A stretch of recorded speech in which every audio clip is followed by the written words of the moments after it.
Hey guys, Jason here. Welcome back to the channel. Today I'm talking about the book club book from April. Was In the Miso Soup by Murakami. But before we get into that, let's talk about plans going forward. May's book is A Head Full of Ghosts by Paul Tremblay.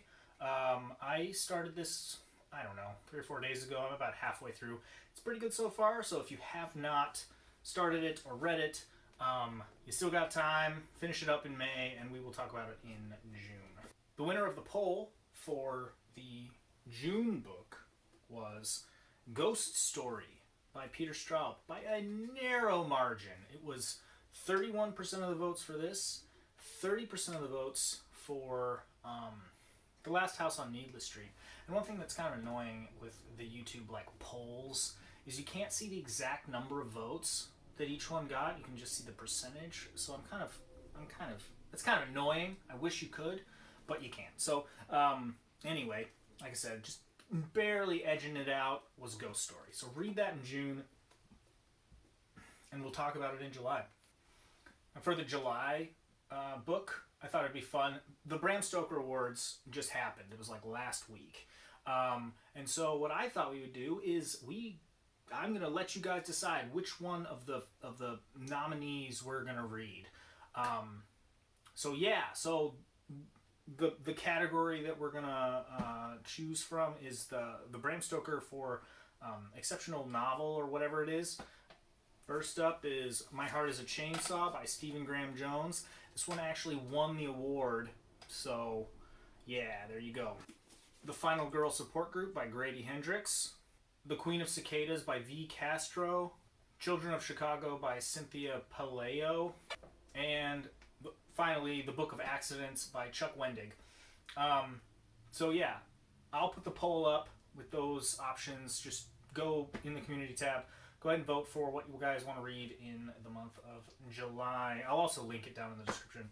And if you would like to come on over to Discord and chit-chat about all these books and stuff, come on over. I'll link that down there too. We can talk about A Head Full of Ghosts or Ghost Story or whatever you want. So come on down. And so without further ado, let's talk about In the Miso Soup. So yeah, I liked this book. It was very good. It was pretty short. I went through it pretty quickly. And I know, it's a Japanese book. It was translated to English. So I don't know how much, but I really liked the writing style. I thought that it was, pretty clear and concise and good. It wasn't too flowery. It was pretty much just this is what it is. So in the first person, main character's name is Kenji. And just a heads up. So I'll start with a little spoiler-free section, just kind of talking generally about the book and kind of give you a quick setup, and then the second half will be more spoilery stuff, and I will give you fair warning for that. So if you have not read the book yet, you can turn it off at that point. But anyway, back to this. So basically what this book is about is there's a guy named Kenji. He's 20-ish. He's a young guy. And he lives in Japan, Tokyo, and he works as a sex tour guide.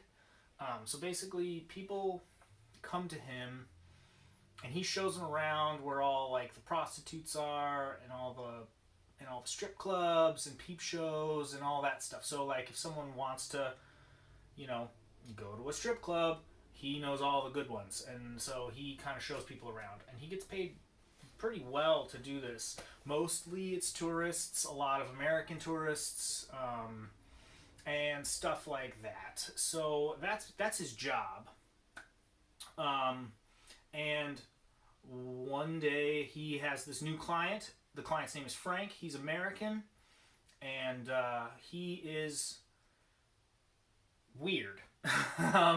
And Kenji begins to suspect that he might be responsible for some murders that have been going on in the area. So that's kind of the setup, right? And I won't say much more beyond that, other than it kind of devolves into this like crazy thing where he's like wrapped up in what Frank's doing and is kind of along for it. When you all voted for this book, it was part of a list that I came up with of extreme horror, right? Now, this book has a reputation of being really, really disturbing and really gross and violent, and it was, but not. I didn't think it lived up to its reputation as much as maybe some other books, because I read in the past little while. I've kind of been getting into some pretty extreme horror, I guess is what you'd call it. Yeah, this was, like I said, there was definitely one particular scene of brutal violence, but beyond that, it was fairly tame, I'd say. So yeah, so I don't know. I mean, I wouldn't classify this as extreme horror. I would classify it as horror, though. I mean, it is unsettling and weird.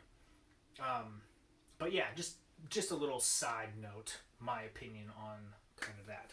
This is an interesting look into the differences of between like Japanese culture and American culture, and how like those things can clash in weird ways.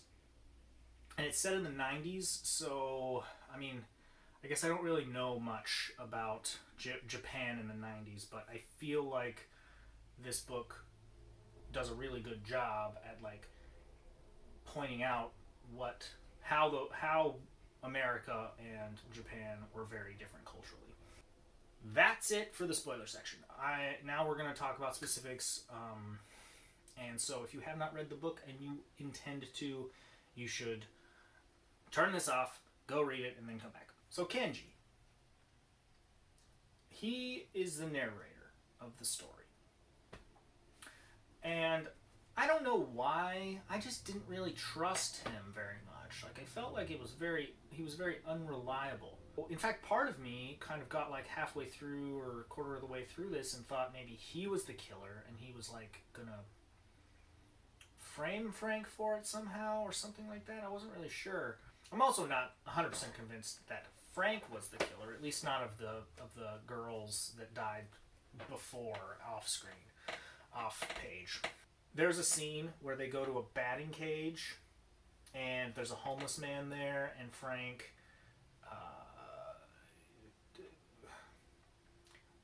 talks about how he doesn't like homeless people or whatever. He has disdain for them in a weird way. And then a couple days later, whatever, Kenji's watching like the morning news or something, and a homeless man, possibly the same homeless man, he's not sure, but is like lit on fire, something. And immediately he's like, oh, Frank probably did it. And again, I'm not sure. We don't ever find out for sure, at least I don't recall that Frank did it or not. But I'm pretty sure he probably did. The particularly violent scene that happens is there's one night where Kenji and Frank are at a club of some kind. There's like girls there. They're not like strippers really, but they're in like lingerie, and they're just paid to just hang out with you basically and like talk to you and laugh at your jokes. And I don't know, Frank doesn't really like them.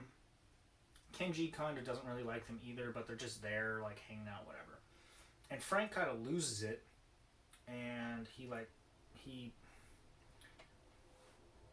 locks the club down and pulls out a knife and like murders everybody. He slits a couple people's throat. He like cuts off this one girl's ear and does something really gross with it that I probably can't say on YouTube because this video will get flagged, but you know what I'm talking about if you've read the book. And Kenji's like convinced that he's going to be murdered by Frank at this point. But Frank doesn't kill him. And also then Kenji doesn't go to the police. It was very strange. I was kind of confused. He said he called his girlfriend. But yeah, that's the scene I think that everyone's like, oh my god, it's so crazy. It was very, very violent, very brutal. But yeah, there's some interesting stuff in here, right? So as I was saying, like the differences between Japanese culture and American culture. Like there's this one part where they're hanging out with these girls, and one of the girls is like, "Oh, you're from America," and he's like, "Yeah." Frank's like, "Yeah, I'm from New York," and she's like, "Oh, cool, Nike Land." And he's like, "What are you talking about?" And she's like, "I've always wanted to go to Nike Land. It's in New York. It's crazy. It's awesome. It's really, really cool." And Frank's like, "I'm not sure what you're talking about." And like Kenji wasn't sure because he was like, "Oh yeah, all those Japanese people know about Nike Land. Maybe he's not really from New York." Which there's debate on whether Frank is actually his real name or whether he's actually from New York and all this stuff. But it was just funny because, as far as I know, there is no Nike Land in New York. New Yorkers, please correct me if I'm wrong. But I think this is just an example of like Japanese people were like really, really obsessed with American culture. They thought it was like a Disney World type of a place, but they were so they like created this mythical Nike Land, which didn't really exist, and had all these goals to go there. They like had this idea of what America was that wasn't true. Anyway, so Frank's acting weird. Kenji wants to quit, but he's afraid that if he does, or if he goes to the police or whatever, that Frank will kill him and his girlfriend, basically. So he kind of just goes along with Frank for a while, even after he murders a bunch of people. In the ending, him and his girlfriend and Frank are planning to go to this like